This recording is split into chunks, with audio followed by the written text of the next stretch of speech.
Welcome back to DIY with Diamond Tack Co. Today we're going to be making an 8-strand mule tape halter with flat chin and cheek pieces. This is a personal favorite style of mine. It uses the standard 8-strand halter pattern with just those 2 deviations in the chin and cheek pieces. So go ahead and open up your copy of DIY Mule Tape Tack to page 61 and we can start following along. And if you don't have your own copy yet, you can find it on Amazon and Etsy. Here I'll be doing a standard size horse halter with 1/2-inch mule tape, so I'll need about 96 feet total. Start by cutting 4 strands at 14 feet each and put a knot at the 6-foot mark. Now the 6-foot side is going to be our right cheek piece and the 8-foot side is going to be our noseband and our left cheek piece. Cut 4 more strands at 10 feet each and put a knot at the 4-foot mark. That 4-foot side is going to be our right chin piece and the 6-foot side is going to go straight into our noseband. We'll start by braiding out the noseband. That should come out to about 12 inches depending on the tension of your braid, but 12 inches is a good mark to shoot for. Now you should also notice at the end of your noseband, 4 strands are going to be longer. Those longer strands are going to be for your cheek piece, and right now we want the 4 shorter strands, and then we'll start braiding out our chin piece. Now remember, the only difference here in our 2 chin pieces is going to be that we're going to do a 4-strand flat braid instead of a 4-strand round braid. And we can braid that out to about 7.5 inches. After both of our chin pieces are braided out, we're going to want to fold our noseband in half and make sure our chin pieces actually are the same length. It only takes 1 or 2 extra crosses over to make it uneven, then it looks a little wonky. So next we're going to move into our lead rope tie loop, and to do this we're going to take 2 pieces from either side and join them together. Now the trick is, with these flat chin pieces, 2 of the strands on each side are naturally going to want to go forward, and then 2 of the strands are going to naturally want to go towards the back. So the trick here is just picking out which 4 total strands want to go forward by themselves. Now as long as you're using rope that's like 1/2 inch or smaller, so like a 1/2 inch or like a 550 paracord rope, I think you could get away with doing all 8 strands in a round braid for the lead rope tie loop. I'm pretty sure that any bigger rope than the 1/2 inch is going to get too bulky if you up the strands from the standard 4. But I'm not going to stop you from trying if you want to, and if you do, tag me in a picture at Diamond Tack Co on all platforms. So braid this piece out for 8 inches and then you're going to want to form the loop. And to form the loop, we're going to want to flip our loose strands, our tails, from the front to the back, and we're going to thread it through the already braided section. The one thing I do want to caution you on here is that if you start pulling the strands from the chin piece before you start pulling the strands from the lead rope tie loop, sometimes your chin pieces will start to twist and they get a little wonky. So when you're sucking everything down here, just go slow and try to inch it along as evenly as possible. Typically when I'm threading these strands through, I am doing 2 strands through and then 2 strands around. And then after that, you join all 8 strands back up together for the next section. Now for the next 4 inches, you can do an 8-strand round braid, you could do a doubled up 4-strand round braid, really whatever you're feeling.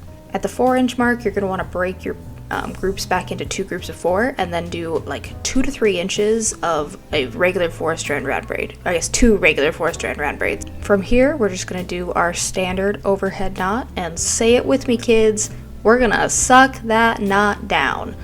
Pull it with the pliers. Push it, pull it back and forth, make sure that knot is not going to move. And then after that, I'm not a fan of dragging around my tails, so I just clip them and then move on to the next piece. Now do keep in mind while we're sucking our knot down that we do need a little eyelet here. So we don't want to suck it down so far that we can't thread our throat piece through it, but we do want it sucked down enough that it's not going to move. Now we're going to move back up to our left cheek piece. This cheek piece is the side that we just clipped out of the way. We're going to braid a flat 4-strand braid for 9.5 inches, and then we have to make a transition from a flat braid to a round braid. Now when you do this transition, usually it goes pretty smoothly, there's not too much fuss about it. If you braided your flat braid out in a candy cane color, all you're going to want to do is take the same colors and transition those as your pairs. So here I'm going to transition the reds together into my round braid, and the grays together into my round braid. Those are going to swap back and forth. This is another one of those transitional spots that you want to make sure is sucked down, not so tight that it's like scrunching up, but tight enough that there's not major gapping. So after we transition into our round braid, we're going to braid that out for another 9.5 inches, and then we're going to go back to that transitional point, and we have to figure out which two spots we're going to want to thread our tails through so that our cheek piece doesn't start twisting. This is unfortunately one of those spots that does require just a little bit of trial and error to actually get figured out. Just remember, to make the pull tie loop, we want 2 tails threaded through and then 2 tails wrapped around. And so after you get your tails situated, just hold the halter up how it would be sitting on a horse and see if it wants to twist on its own. If it does, you might have to pull the tails out, rotate it a thread, and then thread them back through and then see how that fits. I know, boo, that's not fun. Oh, you want fun. I don't know what to tell you. Wrong hobby. Now, I will say one thing. If you are getting too frustrated with keeping it from twisting, which I will admit to having done a time or two, okay, it can be frustrating. At this point, all you gotta do is unbraid like 18 inches and then rebraid it with a round braid, and no one will know.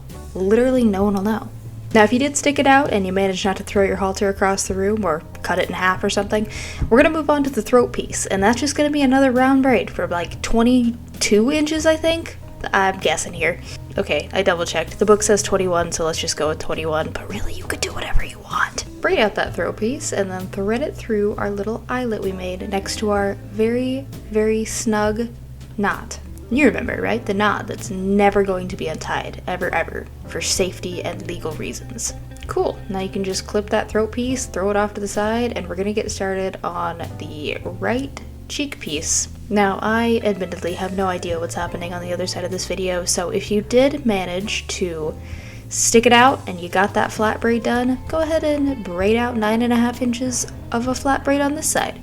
If you backtracked a little bit, go ahead and just do a round braid for 9.5 inches.